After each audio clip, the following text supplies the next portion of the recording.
തുടർച്ചയായി 1 മണിക്കൂർ ഭരതനാട്യ കച്ചേരി അവതരിപ്പിച്ച് 9 വയസ്സുകാരി. കോതമംഗലം ഇഞ്ചൂർ പള്ളിക്കൽക്കാവ് ഭഗവതി ക്ഷേത്രം മകം പൂരം മഹോത്സവത്തോടനുബന്ധിച്ച് നടന്ന കലാപരിപാടിയിലാണ് നൃത്യശില്പം ഒരുങ്ങിയത്.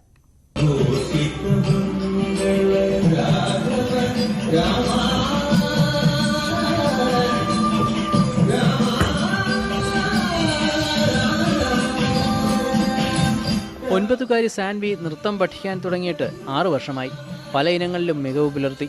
സ്കൂൾ തലത്തിൽ നാടോടി നൃത്തത്തിൽ 1-ാം സ്ഥാനവും എ ഗ്രേഡും, സംസ്ഥാന മത്സരത്തിൽ 5-ാം സ്ഥാനവും എ ഗ്രേഡും കരസ്ഥമാക്കി. കച്ചേരിയിലെ ആദ്യ ഇനമായ അലാരിപ്പ് മുതൽ അവസാന ഇനമായ തില്ലാന വരെ മംഗളത്തോടു കൂടി കളിച്ച് അവസാനിപ്പിച്ചാണ് 1 മണിക്കൂർ തുടർച്ചയായി കച്ചേരി അവതരിപ്പിച്ചത്.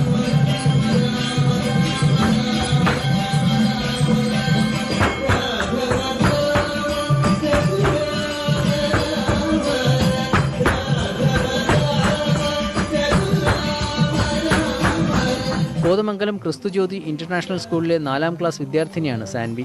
പിടവൂർ കൃഷ്ണ കലാക്ഷേത്ര സ്കൂൾ ക്ലാസിക്കൽ ഡാൻസിൽ കൃഷ്ണേന്ദുവിന്റെ കീഴിലാണ് നൃത്തം അഭ്യസിക്കുന്നത്. ന്യൂസ് 18 കോതമംഗലം.